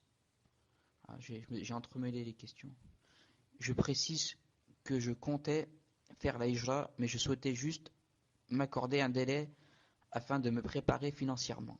Mais face à la réaction de mes parents et craignant pour moi dans ceci, j'ai dû agir en conséquence. J'ai fixé ma date pour début décembre, Inch'Allah, dans le but également d'éviter toutes les fêtes, anniversaire, Noël, jour de l'an que comporte ce mois. De plus, j'ai dû prétexter l'Eid et le travail pour justifier mon départ. De plus, je n'arrive pas à faire le rappel à ma famille, craignant les conséquences, et je précise que mes parents se comportent correctement avec moi, mais lorsqu'il s'agit du din, les choses se compliquent. Et s'agissant d'un sujet sensible, je me tais pour éviter tout conflit. Vos parents, ils sont musulmans ou mécréants? Je viens de la lire sur la question, vous l'avez pas. Elle est juste au-dessus, au fait. Vous voulez que je la répète? Ok. Cet été, lorsque j'ai mis le gilbeb, mes parents m'ont dit de partir de la maison. Si je comptais le garder, comme ils ne voulaient pas que je reste chez eux. J'ai donc cédé et accepté de ne porter qu'un foulard. J'ai donc décidé de faire la hijra, Inch'Allah. Je précise que je comptais faire la hijra, mais je souhaitais juste m'accorder un délai afin de me préparer financièrement. Mais face à la réaction de mes parents et craignant pour mon din, ici, j'ai dû agir en conséquence. J'ai fixé ma date de départ pour début décembre, Inch'Allah, dans le but également d'éviter toutes les fêtes que comporte ce mois. De plus, j'ai dû prétexter l'Eid et le travail pour justifier mon départ. Je n'arrive pas à faire le rappel à ma famille, craignant les conséquences, et je m'en sens responsable. Je précise que mes parents se comportent correctement avec moi, mais lorsqu'il s'agit du dîn, les choses se compliquent, et s'agissant d'un sujet sensible, je me tais pour éviter tout conflit. Ou est-ce qu'en partant, il s'agit d'une fuite? Est-ce qu'en partant, il s'agit d'une fuite, d'un abandon? Il ne m'est donc pas, dans ce cas, permis de risquer de rompre les liens du sang, et est-il préférable pour moi que je reste auprès de mes parents?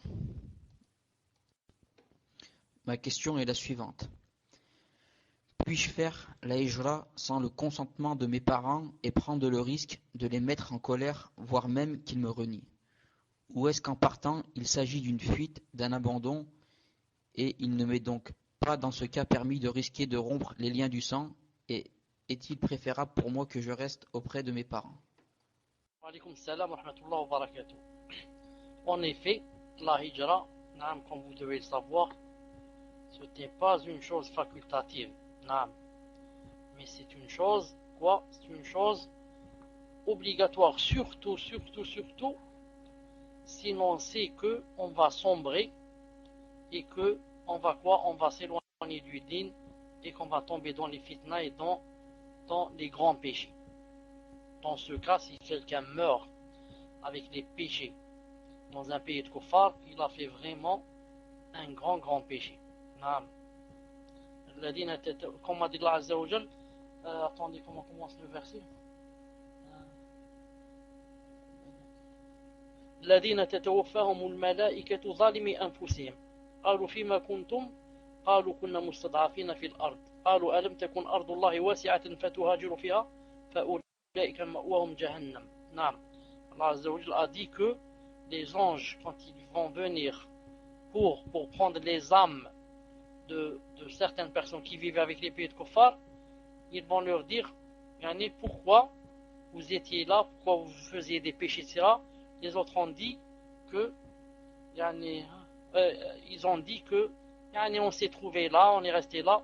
Alors les anges leur ont dit, est-ce que la terre de Allah Azza wa Jal n'est-elle pas étendue, la terre de Allah Azza wa Jal n'est-elle pas vaste pour que vous voyagez? Il a dit cela, leur fin c'est Jahannam. Il a dit ensuite, sauf les femmes et les enfants qui ne peuvent pas et qui n'ont pas les moyens, etc. Donc celui qui n'a pas les moyens, la hijra n'est pas obligatoire pour lui jusqu'à ce qu'il ait les moyens. Les moyens, c'est ou bien moyens matériels, comme par exemple l'argent pour le billet, l'argent pour avoir ici, louer un appartement, etc. Ou bien les moyens au niveau des sentiments. Par exemple, il a une mère très malade qui ne peut pas quitter, c'est lui qui la soigne, etc. Celui-là, il ne peut pas faire la hijra jusqu'à ce que il a terminé, par exemple, avec sa mère ou son père, parce qu'elle n'a personne d'autre que lui. Maintenant, si une personne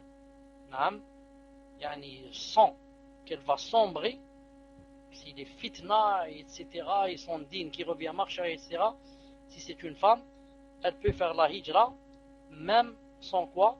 Même sans le mahram. Même quand elle n'a pas de mahram, Allah Azza wa Jal, spécialement à elle, lui a donné la permission de faire ce voyage à elle seule. Et d'ailleurs, certaines femmes l'ont fait au temps du messager d'Allah. Juste pourquoi? Parce que c'est très grave si elle reste là-bas. Si elle reste là-bas, elle risque même de devenir mécréante.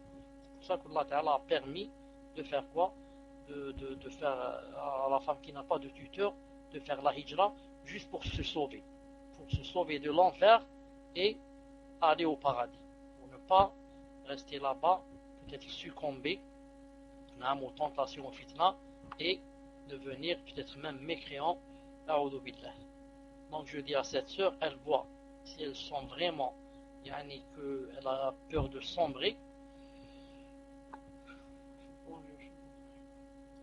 Naam. Donc, Inch'Allah Ta'ala, pour le mahram, il n'y a pas de problème. Reste à savoir, est-ce que la sœur est prête et est-ce qu'il y a là-bas yani, les fitna, elle a peur de tomber dans les fitna et qu'elle voudrait, pour la cause d'Allah Azza wa Jal, faire la hijra et ensuite yani, voir comment arranger avec les parents, etc. Sinon, la meilleure solution, Allah Ta'ala alam, c'est de commencer à leur parler dès maintenant. La meilleure solution, c'est de les mettre au courant dès maintenant yani, et voir comment ça va marcher, dans quel sens ça va marcher. Dès maintenant, à dire que yani, moi, ils sont complètement contre. Non, ils sont complètement contre. Tu peux la faire, Inch'Allah Ta'ala. Reste à savoir, toi, si tu as des gens ici qui t'attendent, s'il y a des gens ici qui vont t'aider, etc. Et non pas, non, et non pas yani, venir ici pour devenir une proie pour les autres. Donc je pose la question, est-ce que la sœur Mesrouda, est-ce que tu as de la famille dans le pays où tu veux faire la hijra? Est-ce que tu as de la famille?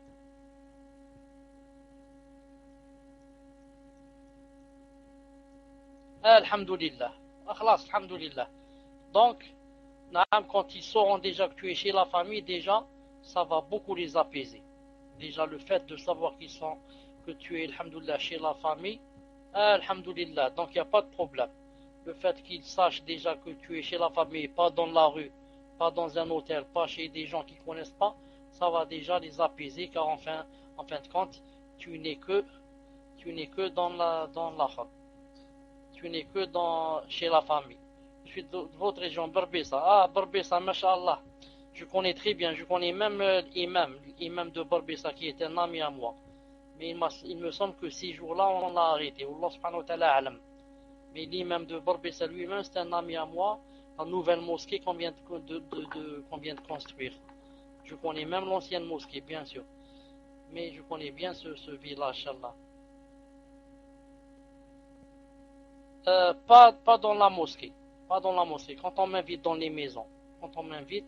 Dans la mosquée, j'attends une permission. J'attends que j'ai une permission du ministère de l'Awqaf. J'attends la. Toi aussi, barakallahu fik. Toi aussi, Inch'Allah, quand tu viens, Inch'Allah, fais un tour ici. Ce n'est pas loin de Azza wa Jal. Naam. تفضل إن شاء الله تعالى suivant. Assalamu alaikum wa rahmatullahi wa barakatuh. Il y a du son, Inch'Allah. Hayakumullah. Donc la question de Alhamdulillah. Assalamu alaikum wa rahmatullahi wa barakatuh, Cheikh. Lorsqu'on est en France et que nous n'avons pas beaucoup de revenus, l'État donne une prime de fin d'année pour Noël. Peut-on la consommer? Barakallahu fik, Cheikh. Tfadal, Cheikh. Wa alaykum salam wa rahmatullahi wa barakatuh. Je répondrai à cette question la semaine prochaine, Inch'Allah Ta'ala. Je répondrai à cette question la semaine prochaine, Inch'Allah Ta'ala. Tfadal, autre question. Naam, donc c'est à qui, Inch'Allah? Mouahidin. Assalamu alaikum. Bismillah. Hayakumullah, Cheikh. En France, il y a des produits à connotation de shirk, dont je n'ose pas dire ici le nom, Allahul Musta'an. Peut-on les acheter et les consommer? Jazakallahu khair. Tfadal, Cheikh. Naam, Cheikh. Moi non plus, j'ai pas très bien compris la question. Caprice des dieux. Ah, naam. Ah, mais le Cheikh, je sais pas si... En fait, Cheikh, c'est un fromage qui existe en France. Et sur le fromage, c'est écrit caprice des dieux. Ou il y a même caprice des anges, si je me trompe pas. Donc voilà, tfadal, Cheikh. Maintenant j'ai bien compris la question. بإذن عز وجل. الأخت موحدين إن شاء الله تعالى, je répondrai la prochaine fois. Je répondrai إن شاء الله تعالى la semaine prochaine بإذن الله عز وجل. إن شاء الله تعالى. Je vais faire des recherches. تفضل إن شاء الله le prochain. Et je voudrais dire à Ghoraba et aux autres aussi de me rappeler quelle est la question avant Mouahidin? Avant Mouahidin, quelle est la question qu'on m'a posée? Et j'ai dit que je rendrai la réponse la semaine prochaine. Quelle est la réponse qu'on m'a posée avant Mouahidin? Et j'ai dit je répondrai la semaine prochaine, Inch'Allah. C'est quoi cette question? Ta question, Cheikh, donc je vais la relire, Inch'Allah. Ah, donc c'est bon, Inch'Allah. Par contre, Cheikh, avec cette question que vous allez répondre plus tard, rajoutez également qu'il y a des personnes, cette question a déjà été posée, il y a des personnes qui au travail également, ils leur donnent des primes pour Noël. Donc là, c'est l'État pour les personnes qui n'ont pas assez de revenus. Mais par contre, il y a d'autres personnes qui travaillent dans des sociétés, et les sociétés donnent des primes pour Noël. Est-ce qu'ils peuvent la consommer ou pas? Et la Tawhid 25, par contre, elle a rajouté, si son mari devait de façon prioritaire financer le Hajj à ses parents ou à sa femme d'abord. Tfadal, Cheikh. Naam. Donc Tawhid 25 a ajouté, est-ce que son mari doit financer de façon prioritaire le Hajj à ses parents ou à sa femme? Car elle n'a jamais fait le Hajj. Et donc elle voudrait savoir à qui il doit donner la priorité. Tfadal, Cheikh. Alaykoum salam wa rahmatullah wa barakatuh. Naam. Il me semble que sa femme, naam, est plus proche que ses parents. Car sa femme, comme vous savez par exemple, il doit la nourrir, naam, alors que ses parents, naam, maintenant s'ils vivent plus sous son toit, ce n'est pas la même chose. Sauf si vraiment ils n'ont pas d'autres revenus, ils n'ont pas par exemple d'autres revenus. Naam. Je pense que Allah Ta'ala alam que sa femme a priorité. Allahu Azza wa Jal alam. تفضل prochain. C'est à qui Akhir Ghoraba? Gromoz. Gromoz, posez la question, Inch'Allah. Gromoz, est-ce que vous êtes là? Inch'Allah. Donc on passe au suivant, Inch'Allah, Al-Ghoraba. Maria Muslima. Salam alaykoum. Une sœur a rêvé de vous, Cheikh. Vous étiez venu chez elle et vous lui avez dit, tu es une femme riche. Elle a rêvé aussi sur une personne qui médisait d'elle, qu'elle lui a donné une grosse fortune, et elle l'a compris comme si elle lui a donné ses hasanat. Quel est le sens? Donc une sœur a rêvé de vous, Cheikh. Vous êtes venu chez elle en lui disant, tu es une femme riche, et elle a rêvé également d'une autre personne qui médisait d'elle, qu'elle lui a donné une grosse fortune, et elle l'a compris comme si elle lui donnait des hasanat, ses hasanat. Quel est le sens? Tfadal, Cheikh. Wa alaykoum salam wa rahmatullah wa barakatuh. La sœur qui a rêvé de moi, que j'ai été chez elle et je lui ai dit qu'elle était riche, alhamdoulilah que mon épouse n'est pas à côté de moi pour lire cette phrase. Non. Sinon même dans le rêve elle n'aurait pas accepté. Al-Muhim, quand elle a dit qu'à la fin elle a compris comme si elle lui a donné ses hasanat, elle a compris dans le rêve ou quand elle s'est réveillée? Voilà la question. Elle a compris ça dans le rêve, elle s'est dit donc c'est ses hasanat, ou bien quand elle s'est réveillée? J'attends sa réponse.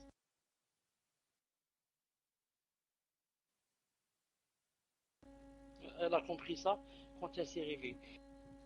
De toute façon, quand on dit à une personne tu es riche, la vraie richesse c'est si elle est riche en foi.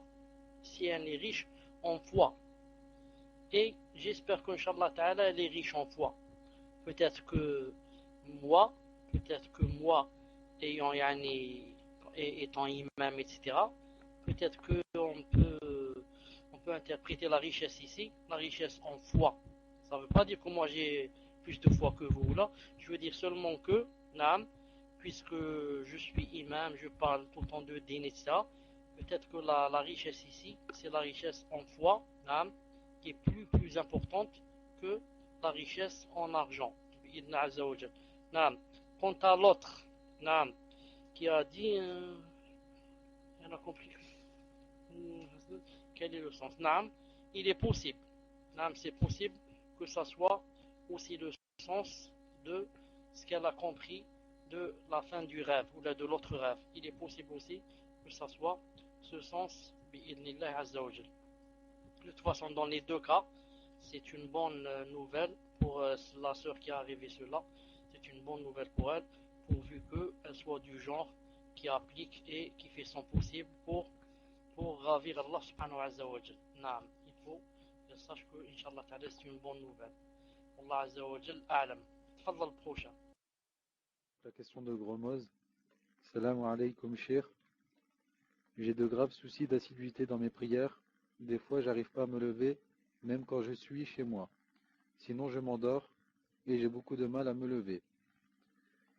Déjà, ce passage, j'ai pas très bien compris.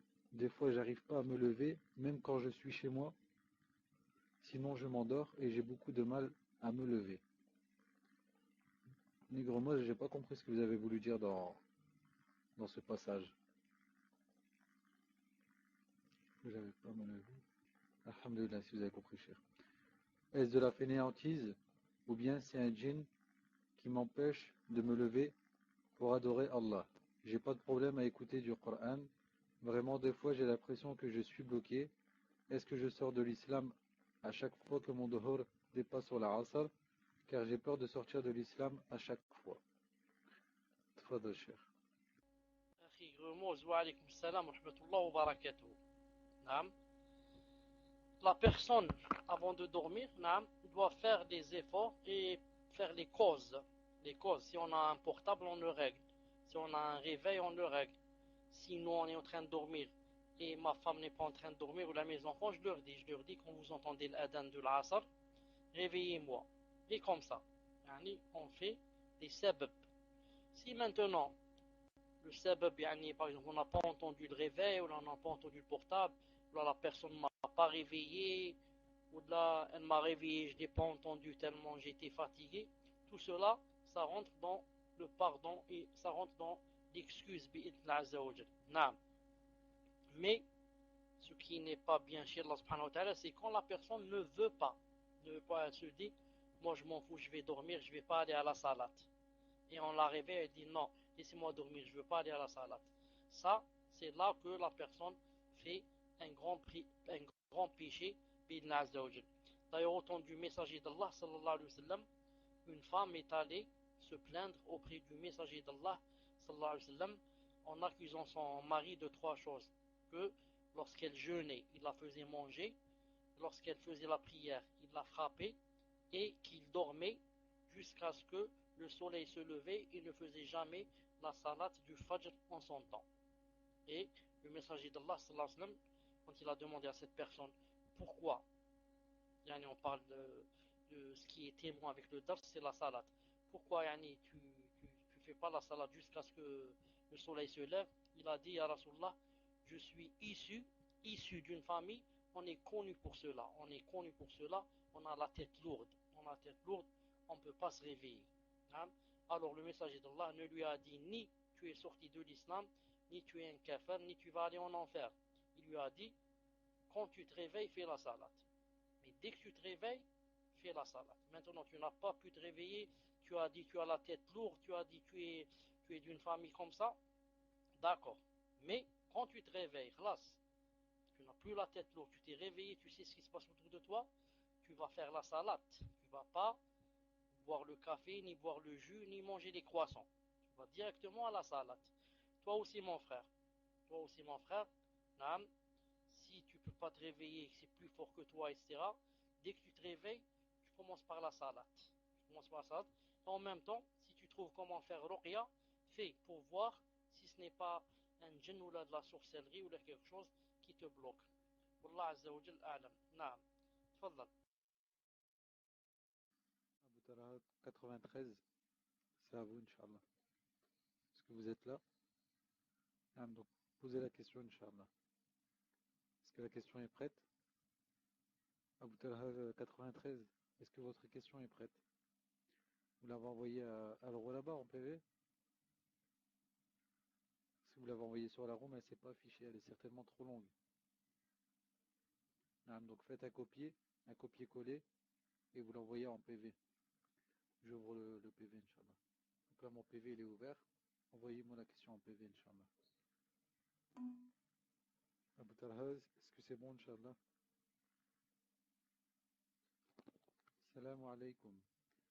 Vu le nombre de problèmes que fait l'État par rapport au sacrifice du mouton et les possibilités de maladies, etc., j'aimerais savoir si je donne à un pauvre, entre parenthèses, au bled par exemple, de l'argent pour qu'il achète un mouton, sachant que le mouton m'est déconseillé,